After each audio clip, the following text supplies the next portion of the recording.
घरातील वास्तुदोष आणि त्यावरती उपाय. घरामध्ये वास्तुदोष केव्हा येतो? जेव्हा तुमच्या घरातील मुख्य प्रवेशद्वार हे योग्य दिशेमध्ये नसेल. आता दिशा 4 आहेत, त्यामुळे 4 दिशेकडनं दरवाजा येणार. बरोबर आहे. उपदिशेतनं सुद्धा दरवाजाची रचना केली जाते. काही सोसायटी आहेत, काही फ्लॅट्स आहेत, त्या फ्लॅट सिस्टीममध्ये उपदिशेतून सुद्धा दरवाजे येतात, प्रवेशद्वार येतात. मग त्यातील सुद्धा काही प्रवेशद्वार हे तुमच्या घरामध्ये आणणारी संपत्ती ही चिरकाल टिकवून देत नाहीत. त्यामुळे प्रत्येक घराला एक दरवाजा जो आहे, जो प्रवेशद्वार आहे, ज्यावरनं संपत्ती घरामध्ये येते आणि बाहेर आपण खर्च करण्यासाठी घेऊन जातो, तर या सगळ्या गोष्टींसाठी ती योग्य ठिकाणी खर्च झाली पाहिजे, योग्य ठिकाणी इन्व्हेस्ट झाली पाहिजे. म्हणून प्रवेशद्वाराची रचना ही योग्य पद्धतीने व्हायला हवी. मग पूर्व आणि ईशान्य भागामध्ये जयंत आणि महेंद्र नावाचं जे पद आहे, या पदातून जर तुम्ही प्रवेशद्वार करू शकलात तर निश्चित तुमच्या घरामध्ये येणारी संपत्ती चिरकाल टिकेल. उत्तर दिशेमध्ये भल्लाट आणि सोम नावाचे 2 पद आहेत. या दिशेमध्ये जर तुम्ही उत्तर दिशेमध्ये याच पदामध्ये जर तुम्ही तुमच्या घरातील मुख्य प्रवेशद्वार करू शकलात तर निश्चित तुमच्या घरामध्ये येणारी संपत्ती चिरकाल टिकेल आणि संवर्धन होईल. याचबरोबर दक्षिण दिशा, जिला क्षीण आणि वाईट दिशा म्हटलं जातं, परंतु असे नाहीये. या दिशेमध्ये सुद्धा एक पद आहे, ज्या पदामधून तुम्ही तुमच्या घरातील दरवाजा करू शकता, प्रवेशद्वार करू शकता, आणि ती दिशा आहे आग्नेय आणि दक्षिणच्या मधील दिशा. गृहशक नावाचं जे पद आहे ते या ठिकाणी आहे. तिथून तुम्ही तुमच्या घरातील मुख्य प्रवेशद्वार निश्चित करू शकता, ज्या ठिकाणावरून येणारी संपत्ती चिरकाल टिकेल. पश्चिम दिशेकडे जाऊयात. पश्चिम दिशेमध्ये सुद्धा 2 पद आहेत, ज्या पदामधून तुम्ही तुमच्या घरातील मुख्य प्रवेशद्वार करू शकता. सगळ्यात पहिलं पद आहे ते आहे वरुण आणि दुसरं आहे पुष्पदंत. हे तुम्हाला कुठे मिळेल तर नैऋत्य आणि पश्चिमेच्या मध्ये हे 2 पद आहेत. ही स्थापित पद तुम्हाला तुमच्या घरामध्ये पॉझिटिव्ह एनर्जी, सकारात्मकता, आर्थिक नियोजन क्षमता, प्रत्येक कार्यामध्ये इन्व्हेस्टमेंट करण्याची बौद्धिक कला गुण तुमच्यामध्ये संपन्नता देतात आणि त्याचबरोबर तुमच्याकडे येणारी जी संपत्ती आहे ती चिरकाल टिकवतात. म्हणजेच पश्चिम आणि दक्षिण दिशेबद्दल जे गैरसमज आहेत ते तुमचे आता क्लिअर झाले असतील. तुम्ही या ठिकाणावरून सुद्धा तुमच्या घरातील मुख्य प्रवेशद्वार निश्चित करू शकता. आता हे झालं प्रवेशद्वार. आता घरातील महत्वाची रचना म्हणजे तुमच्या घरातील आग्नेय दिशेमधनं येणारं किचन. आग्नेय दिशेलाच किचन का करायचं, हा सगळ्यांचा महत्वाचा प्रश्न पडतो, कारण या दिशेमध्ये अग्नितत्व आहे. या दिशेमध्ये जर तुम्ही स्वयंपाक केला तर सुग्रास आणि उत्तम प्रकारे तुम्हाला स्वयंपाक करता येतो. त्या गृहिणीला त्या स्वयंपाक करताना एक मनापासून इच्छाशक्ती असते. म्हणून आग्नेय दिशेला, या शुक्राच्या दिशेला जर तुम्ही स्वयंपाक केला तर आणखीन एक चांगला फळ तुम्हाला मिळतं. ते म्हणजे तुमच्या घरामध्ये जे अग्निकर्म होत असतं, अग्नि संस्कार, जे रोजच्या दिनचर्येमध्ये तुम्हाला सगळ्यात महत्वाचा संस्कार सांगितला गेला आहे, तो सुद्धा या ठिकाणी रोजच्या दिवसामध्ये घडल्यामुळे घरामधील प्रत्येक व्यक्तीला आरोग्य सुद्धा प्राप्त होतं आणि प्रत्येक व्यक्तीला आर्थिक उत्पन्नाचा स्रोत सुद्धा निर्माण होतं. ज्यांच्या घरामध्ये पैसे बाहेर दिलेले गेलेले आहेत, कोणाला उसने दिले आहेत किंवा कोणाकडे ते कर्ज स्वरूपात आहेत किंवा आपल्यावरती त्यांचं कर्ज आहे, तर अशा व्यक्तींचा जो त्रास आहे, अशा व्यक्तींना जो त्रास होतोय, त्यासाठी तुमच्या घरातील कोणती रचना चुकीची आहे तर ती आग्नेय दिशेतली, ती चेक करा आणि त्या ठिकाणी तुम्हाला काही बदल करता आले तर निश्चित करा, जेणेकरून तुमच्या घरामध्ये येणारा पैसा हा कायमस्वरूपी टिकेल, कॅश फ्लो वाढेल आणि प्रत्येक गृहिणीला त्या घरातील तुम्हाला उत्तम आरोग्य लाभण्यासाठी मदत होऊ शकेल. ही झाली आग्नेयची रचना. घरातील महत्वाची दुसरी रचना म्हणजे शयनगृह. शयनगृह तुम्ही 1 किंवा 2 काढत असता. घरामध्ये जेव्हा शयनगृहाची रचना केली जाते त्यावेळेस ती दक्षिण आणि नैऋत्य दिशेमध्ये करावी. या ठिकाणी तुम्ही तुमच्या स्वतःचं राहण्याचं शयन कक्ष करू शकता. यामध्ये सगळ्यात महत्वाचं म्हणजे नैऋत्य दिशा. नैऋत्य दिशेमध्ये शयनगृह केलं तर तुमच्या घरामध्ये तुम्ही जेव्हा दाम्पत्य जीवन उपभोगत आहात तर त्या दाम्पत्याने त्या ठिकाणी निवास केला तर शांत झोप लागते, मन प्रसन्न राहतं.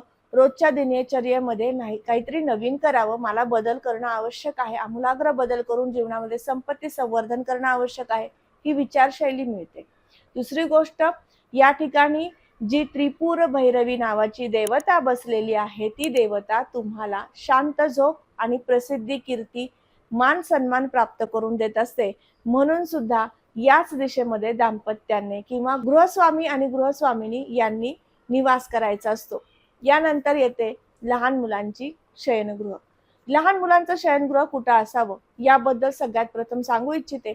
याची रचना करताना तुम्हाला वायव्य आणि उत्तरेचा मधला भाग हाही चालेल, किंवा आणखीन एक दुसरा पर्याय आहे, तो म्हणजे उत्तरेचा भाग, ईशान्येचा भाग. या ठिकाणी सुद्धा तुम्हाला शयनकक्ष या मुलांचे घेऊ शकता. या पद्धतीने तुम्हाला मोकळी जागा असेल तर तुम्हाला निश्चित रचना करता येईल आणि या पद्धतीने तुम्ही तिथे गृहरचना करून घेऊ शकता. आता सगळ्यात महत्त्वाचं म्हणजे आपल्याकडे आलेले पाहुणे यांना कुठे शयनकक्ष द्यायचं. यासाठी वायव्य दिशा निश्चित करा. वायव्य दिशेमध्ये त्यांचं शयनकक्ष तुम्ही स्थापित करू शकता. दक्षिण उत्तर त्या दिशेला तुम्ही त्यांचं बेड करू शकता. त्या पद्धतीने त्यांना सुद्धा रचना करायची आहे. प्रत्येक घरामध्ये जेव्हा तुम्ही निद्रा घेता, झोपता, शांत झोप लागावी, मनस्थिती चांगली राहावी यासाठी सुद्धा त्या ठिकाणी झोपणारं जे काही शयनकक्षामधलं बेड आहे त्याची सुद्धा रचना, पाय कुठल्या दिशेला असावे या पद्धतीने सुद्धा माहिती घेऊ शकता आणि त्या पद्धतीने सुद्धा बदल करून घेऊ शकता. आता बैठक खोली. ज्यावेळेस तुम्ही तुमच्या घराची रचना पूर्व, उत्तर, ईशान्य दिशेमधून दरवाजा काढता त्यावेळेस आपोआपच तुमची बैठक खोली ही उत्तर, पूर्व, ईशान्य भागामध्ये पसरलेली असते. आणि सगळ्यात महत्त्वाचं, सगळ्यात महत्त्वपूर्ण गोष्ट तुम्हाला या घरामध्ये करायची आहे ते म्हणजे ब्रह्मस्थान मोकळं सुटसुटीत ठेवायचं आहे आणि ईशान्य दिशेमध्ये ईश्वराचा निवास, ईश्वराची जागा स्थापित करायची आहे. या ठिकाणी तुम्हाला देवघर करता आलं तर निश्चित करा, कारण यामुळे तुमच्या घरामध्ये संपत्ती वाढेल. प्रत्येक घरातील व्यक्तींना जी ऊर्जा पाहिजे आहे, ऊर्जा मिळवायची आहे, त्यासाठी तुम्हाला उपासना करत असता, ती उपासनेमध्ये सातत्य राहावं, उपासनेचे चांगली फळं तुम्हाला मिळावीत म्हणून सुद्धा ईशान्य दिशेमध्ये तुम्हाला देवघर स्थापित करायचं आहे. या पद्धतीने गृहाची रचना करा आणि तुमच्या घरामध्ये संपत्ती संवर्धन करा. आणखीन एक महत्त्वाचा मुद्दा तो म्हणजे टॉयलेट. टॉयलेट कुठे असावं हा सगळ्यांना संभ्रम पडतो. ईशान्य दिशेमध्ये टॉयलेट आलं की सतत आजारपण येतं, कॅन्सर सारखा आजार होतो, कुठलाही आजार कधीच बरा होत नाही, अशा काहीशा भीतीमुळे, भयामुळे तुम्ही चिंतित झाले असाल. नक्कीच सांगू इच्छिते, ईशान्य पूर्व दिशेमध्ये टॉयलेट आलं, उत्तरेमध्ये टॉयलेट आलं तर तुमच्या घरामध्ये संपत्ती ही मेडिकलसाठी खर्च होते, ही बाब खरी आहे. परंतु तुमच्या घरामध्ये खूप मोठा आजारपण येणार आहे, कॅन्सर सारखा आजारच होतो आणि तुम्ही त्या आजारामध्ये दगावता, हा काहीसा मनामध्ये तुमच्या भय असेल तर निश्चित ते काढून टाका. वास्तुशास्त्रानुसार या अशा काही गोष्टींना विना तोडफोड उपाययोजना आहेत त्या करा, जेणेकरून तुमच्या घरामध्ये ही निगेटिव्हिटी कमी होईल. सगळ्यात प्रथम म्हणजे या ठिकाणी जर टॉयलेटची रचना झाली असेल आणि तुमच्या मनात हा संभ्रम किंवा प्रश्न पडला असेल तर सांगू इच्छिते, या ठिकाणी टॉयलेट कधी असू नये. यामुळे घरामध्ये सातत्याने आजारपण येतं, पण कॅन्सर सारखाच आजार होतो आणि त्यात मृत्यू होतो, हे भय मनातनं काढून टाकणं आवश्यक आहे. यावरती अनेक उपाय छोटे आहेत, ते उपाय तुम्ही करू शकता आणि तुमच्या घरातील प्रत्येक व्यक्तींना आरोग्य प्राप्त करून देऊ शकता. तर आता आपण समजून घेतलं की मोकळी जागा असताना तुमच्या घराची रचना कशी असावी. यामध्ये पश्चिम वायव्येमध्ये टॉयलेट आणि दुसरी गोष्ट म्हणजे दुसरीकडे तुम्हाला बेडरूममध्ये टॉयलेट करायचं असेल तर ते टॉयलेट तुम्ही दक्षिण आणि नैऋत्येच्या मधला भाग या ठिकाणी सुद्धा करू शकता.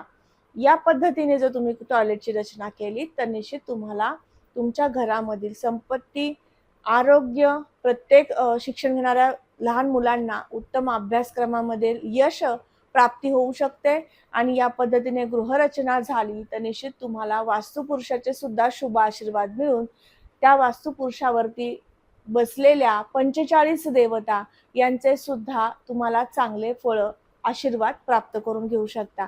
आज आपण समजून घेतलं वास्तुशास्त्रानुसार तुमच्या घरातील रचना कशी असावी आणि त्याचबरोबर तुमच्या घरातील जी रचना करणार आहात त्यामध्ये टॉयलेट, बाथरूम, किचन, हॉल आणि बेडरूम्स कुठे असाव्यात याची माहिती घेतली.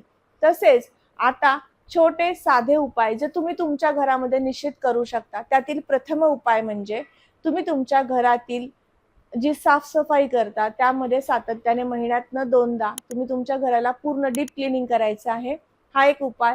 दुसरी गोष्ट म्हणजे तुमच्या घरामध्ये पौर्णिमेच्या दिवशी मंगळवारी, शुक्रवारी तुमच्या कुलदेवतेची आरती घरामध्ये करा. तुपाचं निरांजन घरामध्ये रोज संध्याकाळी प्रज्वलित करा. यामुळे सुद्धा तुमच्या घरामध्ये संपत्ती स्थिर होते आणि आरोग्य, विद्या, ज्ञान प्राप्त होते. हे झाले 2 उपाय, महत्वाचे उपाय जे तुमच्या प्रत्येक घरातील गृहस्वामिनीने किंवा गृहस्वामिनी आणि गृहस्वामी या दोघांनी केलेले चालतील आणि याचे खूप चांगले लाभदायक असे फळ तुमच्या घरातील इतर कुटुंबियांना सुद्धा मिळतील. पुन्हा भेटणार आहे अशाच महत्त्वपूर्ण वास्तुशास्त्रातील माहितीला घेऊन. तोपर्यंत दैनंदिन जीवनशैली व्यतीत करताना अडचणी येत आहेत, वास्तुशास्त्रानुसार घर नाहीये, घरामध्ये विनाकारण खर्च होतोय, यावरती उपाय हवे आहेत. खाली दिलेल्या व्हॉट्सअप नंबरवरती यायचं आहे. त्यावरती तुमचं नाव आणि त्याचबरोबर तुमच्या घरातील जो मॅप आहे, नकाशा आहे, तो पाठवायचा आहे आणि त्यावरनं तुम्ही तुमची अपॉइंटमेंट बुक करून घ्यायची आहे. लवकरच तुमच्या प्रश्नांवरती उत्तर घेऊन येणार आहे. फोन कॉलवरती किंवा प्रत्यक्ष भेटीने तुम्हाला तुमच्या प्रश्नांची उत्तरं मिळू शकतात. पुन्हा भेटणार आहे. तोपर्यंत तुम्हाला नवीन काय माहिती जाणून घ्यायची आहे, नवीन कुठल्या विषयावर जाणून घ्यायला आवडेल याबद्दल सुद्धा कमेंट करून सांगा. कमेंटमध्ये श्री स्वामी समर्थ लिहायला अजिबात विसरू नका. श्री स्वामी समर्थ. जय जय स्वामी समर्थ. रामकृष्ण हरी.